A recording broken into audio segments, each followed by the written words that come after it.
తాను వెన్నుపోటు రాజకీయాలు చేయను అంటూ కవిత సంచలన వ్యాఖ్యలు చేయడం జరిగింది. ఇక మీడియాతో నిర్వహించిన చిట్ చాట్ లో కవిత సంచలన ఆవేదన వ్యక్తం చేశారు. మన దగ్గర బీజేపీ పార్టీ నాయకులు కోవట్లు ఉన్నారా? చాలా లెటర్స్ రాశాను, ఎప్పుడు బయటకు రాని లేక ఇప్పుడెలా వచ్చింది? పార్టీ లైన్ దాటి ఎవరు మాట్లాడారు? కోవట్లు ఉంటే బయట పెట్టాలి. పార్టీ చేసే పని నేను జాగృతి తరపున చేస్తున్నా అంటూ కవిత చెప్పుకొచ్చారు. అయితే కవిత వ్యాఖ్యలు చూస్తుంటే అన్న కేటీఆర్ పై ఆగ్రహాన్ని వ్యక్తం చేసినట్లు తెలుస్తోంది.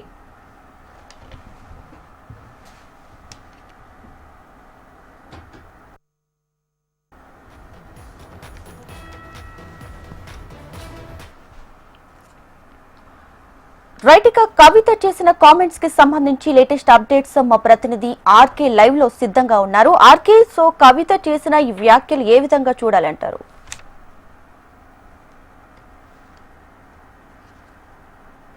వారైతే ఇంకా కొనసాగుతుందని చెప్పాల్సి ఉంటుంది. ఏదైతే కేసీఆర్ కి కవిత లేఖాస్త్రం రాయడం జరిగిందో ఆ తర్వాత నుంచి కూడా బీఆర్ఎస్ లో అనేక పరిణామాలు చోటు చేసుకుంటున్నాయి. ఈ రోజు కొద్దిసేపటి కిందట కల్వకుంట్ల కవిత మీడియా ప్రతినిధులతో చిట్ చాట్ అయితే చేయడం జరిగింది. చిట్ చాట్ లో తాను జైల్లో ఉన్నప్పటి నుంచి ఇప్పటి వరకు జరుగుతున్న ప్రతి అంశాన్ని కూడా మీడియా ప్రతినిధులతో పంచుకోవడం జరిగింది. ముఖ్యంగా తాను జైల్లో ఉన్నప్పుడు సమయంలో ఏదైతే లిక్కర్ స్కామ్ లో తనను అరెస్ట్ చేసి ఈడీ తీసుకెళ్లడం జరిగిందో, ఢిల్లీలో ఉన్న సమయంలోనే పార్టీకి సంబంధించిన ముఖ్య నేతలు వచ్చి పార్టీని బీజేపీలో విలీనం చేద్దామా అనే ప్రపోజల్ని పెట్టడం జరిగింది. కానీ అలా చేస్తే పార్టీ మొత్తం కూడా ప్రతిష్ట దెబ్బతినడమే కాకుండా పార్టీ నమ్ముకున్న చాలా మంది ఉన్నారు, వాళ్ళందరూ కూడా రోడ్డు మీద పడే పరిస్థితి ఏర్పడుతుందనే అంశాన్ని తాను ప్రస్తావించడం జరిగింది. ఎట్టి పరిస్థితుల్లోనూ తాను పూర్తిస్థాయి క్లీన్ గా బయటికి రావడం జరుగుతుంది కాబట్టి ఎట్టి పరిస్థితుల్లోనూ బీఆర్ఎస్ పార్టీని బీజేపీలో ఎట్టి పరిస్థితుల్లో విలీనం అనే అంశాన్ని ప్రపోజల్సే ఒప్పుకోవద్దు అంటూ కూడా స్పష్టంగా చెప్పినట్టు ఆమె పేర్కొనడం జరిగింది.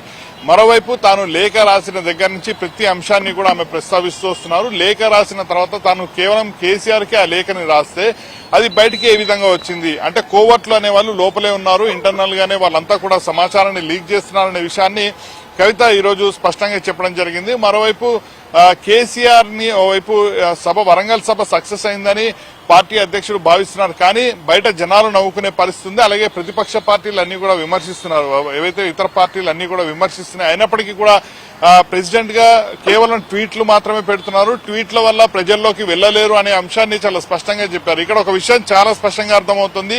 కవిత ఈ రోజు చేసిన చిట్ చాట్ లో పూర్తిగా కూడా కేటీఆర్ ని విమర్శిస్తూనే ఆమె మొత్తం కూడా విమర్శనాస్త్రాలు అన్ని కూడా చేశారని చాలా స్పష్టంగా అర్థమవుతుంది. మరోవైపు కాళేశ్వరం నోటీసులు తదితర అన్ని అంశాలను కూడా ఆమె ప్రస్తావించడం జరిగింది. అలాగే కేసీఆర్ సంబంధించిన విషయంలో ఎందుకు ధర్నాలు గానీ ఏది ఇతర విషయాలు గానీ ఏది ఎందుకు చేయట్లేదు అనే అంశాన్ని కూడా ఆమె ప్రపోజల్స్ చెప్పడం జరిగింది. మరోవైపు కేటీఆర్ కి సంబంధించిన అంశాన్ని పదే పదే ప్రస్తావిస్తున్నారు. అలాగే తాను కాంగ్రెస్ పార్టీలోకి వెళ్తున్నాను, అలాగే 6 ఎమ్మెల్యేలని ఇస్తే ఒక మంత్రి పదవి ఇస్తారా అని ఒక ఆఫర్ ని ఒక పేపర్ ఇవ్వడం జరిగింది. ఏ విధంగా దాన్ని రాశారు, తనకు ఎట్టి పరిస్థితుల్లోనూ ఏ పార్టీలోకి వెళ్లాల్సిన అవసరం లేదు, తాను బీఆర్ఎస్ కార్యకర్తగానే ఎమ్మెల్సీగా తాను ఏ రోజు పదవి అడగలేదు, పదవి వచ్చింది. అదే సమయంలో తాను బీఆర్ఎస్ లోనూ కొనసాగుతానంటూ కూడా స్పష్టంగా చెప్పడం జరిగింది. ఆమె ఒక పార్టీ పెట్టబోతున్నారు అంటూ కూడా గత కొన్ని రోజులుగా చర్చ కొనసాగుతుంది. కానీ దానికి ఈ రోజుతో కొంత క్లారిటీ ఇచ్చారు అనేది మనకి ఈ రోజు చిట్ చాట్ లో తెలిసింది. ఎందుకంటే తాను బీఆర్ఎస్ లోనే కొనసాగుతాను పూర్తి స్థాయిలో అంటూ కూడా చెప్పడం జరిగింది.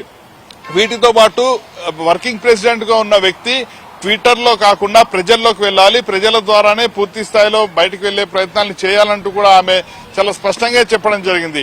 ఈ రోజు చిట్ చాట్ మాత్రం మొత్తంగా మనం చూసుకుంటే చాలా క్లియర్ గా తెలుస్తున్న ఒకే ఒక అంశము, ఇటు కేటీఆర్ ని విమర్శిస్తూనే ఆమె పూర్తి స్థాయిలో అన్ని వ్యాఖ్యలు అయితే చేయడం జరిగింది. తాను ఎట్టి పరిస్థితుల్లోనూ వేరే పార్టీలోకి వెళ్లే అంశమే లేదు అంటూ కూడా చెప్పడం జరిగింది. 2013లో తాను కాంగ్రెస్ సంబంధించిన ముఖ్య నేతలతో మాట్లాడడం జరిగింది. అప్పటి నుంచి ఇప్పటి వరకు కూడా తాను ఎట్టి పరిస్థితుల్లోనూ ఎవరితోనూ కూడా మాట్లాడలేదని కూడా చెప్పడం జరిగింది. మరోవైపు కేసీఆర్ పైన ఇతర పార్టీల నేతలు విమర్శలు చేస్తుంటే ఎందుకు దాన్ని అడ్డుకోలేకపోతున్నారు అంటూ కూడా చెప్పడం జరిగింది. అలాగే కోవర్ట్లు అనే అంశాన్ని ప్రస్తావించిన సమయంలో తనను కోవర్టుగా చూస్తున్నారు, తను కాదు పార్టీలోని ముఖ్య నేతలే అసలు కోవర్టుగా మారుతున్నారు, కేసీఆర్ మినహా ఏ ఒక్కరు కూడా తనను విమర్శించే హక్కు లేదు అంటూ కూడా ఆమె చాలా స్పష్టంగా చెప్పడం జరిగింది. వీటితో పాటు కేసీఆర్ కి సంబంధించిన అంశాన్ని కూడా చాలా స్పష్టంగా చెప్పడం జరిగింది. తన తండ్రికి తాను లేఖ రాశాను, ఆ లేఖకి సంబంధించిన అంశాల్లో ప్రతి అంశాన్ని క్షుణ్ణంగా మెన్షన్ చేయడానికి కూడా కారణం అదే.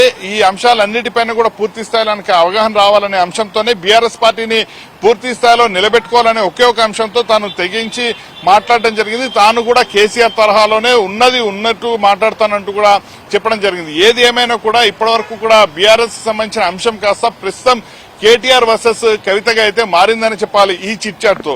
దీపిక, ఎస్, ముఖ్యంగా ఆర్కే ఇప్పుడు కవిత చెప్పినట్టు బీఆర్ఎస్ పార్టీని బీజేపీలో విలీనం చేస్తున్నారు అని కవిత ఆవేదన చెందుతూ ఉంది.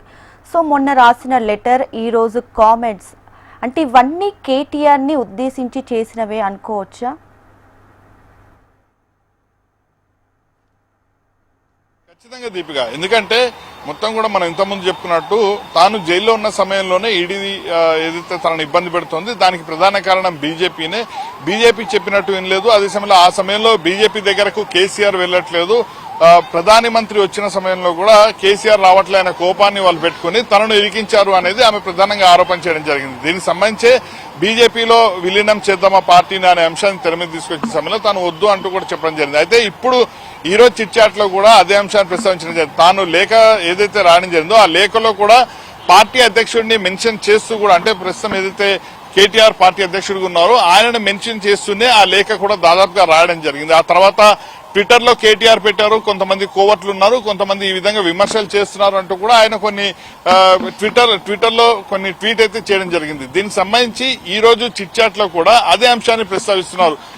వర్కింగ్ ప్రెసిడెంట్ అనే వ్యక్తి జనాల్లోకి వెళ్లాలి, జనాలతో ఉండాలి, పూర్తి స్థాయిలో ప్రజా సమస్యలు ఏవైతున్నాయో వాటిని నెరవేర్చే దిశగా వెళ్ళాలి. కానీ కేటీఆర్ మాత్రం, అంటే పార్టీ వర్కింగ్ ప్రెసిడెంట్, ఎక్కడ కూడా కేటీఆర్ పేరు మెన్షన్ చేయలేదు. కానీ పార్టీ వర్కింగ్ ప్రెసిడెంట్ అనేది చాలా సందర్భాల్లో ఆమె మెన్షన్ చేయడం జరిగింది. పార్టీ వర్కింగ్ ప్రెసిడెంట్ గా ఉన్న వ్యక్తి కేవలం ట్విట్టర్లకే పరిమితం అవడం జరిగింది. అలాగే తన చుట్టూ ఉన్న కార్యకర్తలు కావచ్చు, వాళ్ళలో ఒక ధైర్యాన్ని నింపాలి. కానీ అది కూడా ఎక్కడ చేయట్లేదు. జస్ట్ ఆయన సోషల్ మీడియా వరకే పరిమితం అవుతున్నాడు, లేకపోతే ప్రెస్ మీట్ల వరకే పరిమితం అవుతున్నారు అనే అంశాన్ని కూడా ఇక్కడ ఆమె చాలా స్పష్టంగా మెన్షన్ చేయడం జరిగింది. ఓవరాల్ గా చూసుకుంటే మాత్రం లేఖాస్త్రం వచ్చిన తర్వాత ఈ రోజు చిట్ చాట్ చూసుకుంటే మాత్రం ఖచ్చితంగా కేటీఆర్ ని పూర్తి స్థాయిలో ఆమె టార్గెట్ చేసుకుంటూనే వెళ్తున్నారని చెప్పాలి. ఎందుకంటే ట్విట్టర్ లో కవితని ఏ విధంగా కేటీఆర్ ఆయన టార్గెట్ చేయడం జరిగిందో ప్రస్తుతం సేమ్ సీన్ ఇక్కడ మనకు కనిపిస్తుంది.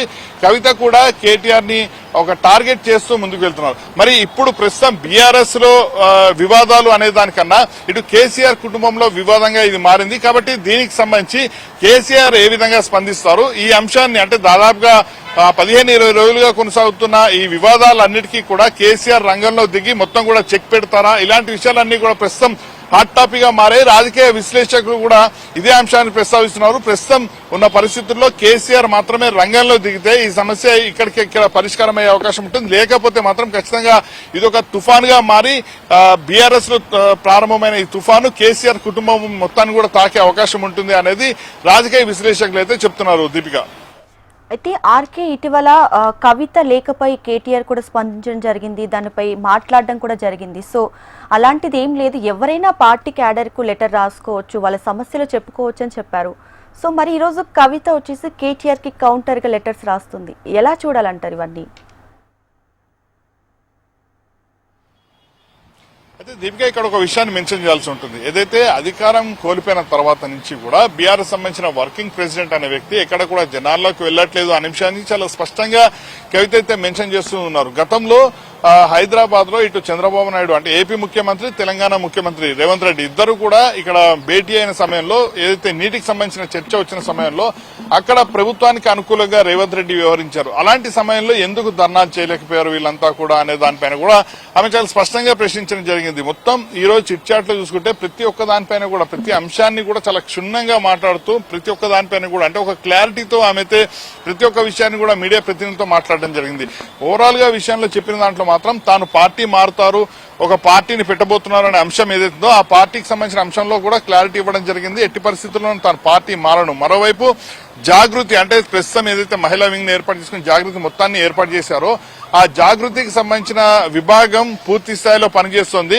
బీఆర్ఎస్ పార్టీ చేయని పనులు, బీఆర్ఎస్ పార్టీ ముందుకు వెళ్లలేని అంశాలు, సమస్యలు ఎత్తుకోలేని సమస్యలు ఏవైతే ఉన్నాయో వాటన్నింటిని కూడా జాగృతి ముందుకు తీసుకెళ్లడం జరిగింది. ప్రతి ఒక్క విషయంలో కూడా జాగృతి చాలా యాక్టివ్ గా పనిచేయడం జరిగింది. జాగృతిని ముందుకు తీసుకెళ్లారు. ప్రతి దాన్ని కూడా ప్రభుత్వాన్ని ప్రశ్నించడం జరిగింది. కానీ ప్రస్తుతం వర్కింగ్ ప్రెసిడెంట్ గా ఉన్న వ్యక్తి ఎప్పుడు కూడా ప్రజా సమస్యలపైన ముందుకు వెళ్లలేదు, అలాగే ప్రభుత్వ తీరుకు వ్యతిరేకంగా ఎప్పుడు కూడా ముందుకు వెళ్లలేదు అనే అంశాన్ని కూడా ప్రస్తావించడం జరిగింది. కాబట్టి ఖచ్చితంగా కవిత మాత్రం ఈ రోజు ఏదైతే మెన్షన్ చేయడం జరిగింది, అంటే లేఖ దగ్గర నుంచి మనం చూసుకుంటే దాదాపుగా ఈ వారం 10 రోజుల సమయంలో లేఖ దగ్గర నుంచి ట్విట్టర్లు, ప్రస్తుతం చిట్ చాట్ ఇవన్నీ చూసుకుంటే మాత్రం ఖచ్చితంగా కేటీఆర్ ని టార్గెట్ చేశారు, కేటీఆర్ ని కౌంటర్ చేస్తున్నారని చెప్పాలి. ఎందుకంటే మిగతా ఏ ఒక్క లీడర్ విషయంలోనూ మాట్లాడలేదు. మరొక వైపు ఇంకొక విషయం కూడా చాలా కీలక విషయం, ఆమె ఏం చెప్పారంటే కేటీఆర్ కి సంబంధించి, అంటే గతంలో కేసీఆర్ మాత్రమే మాట్లాడేటోళ్ళు, కానీ ఇప్పుడు కేసీఆర్ తో సంబంధం లేకుండా పార్టీకి సంబంధించిన ఇతర నేతలు ఎవరైతే ఉన్నారో వాళ్ళు కూడా తనను విమర్శించే స్థాయికి చేరుకున్నారా, తనని విమర్శించడానికి ఎవరు సపోర్ట్ చేస్తున్నారో అనే అంశాన్ని కూడా ఇక్కడ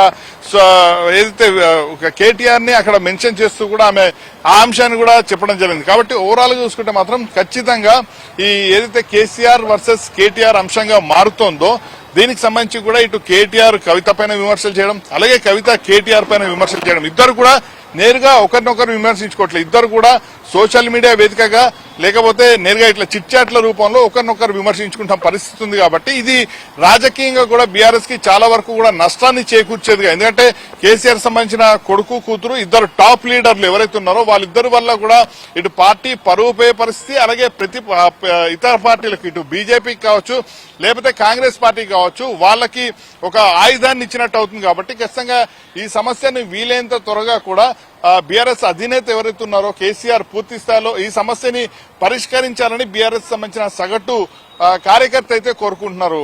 దీపిక. RK, thank you.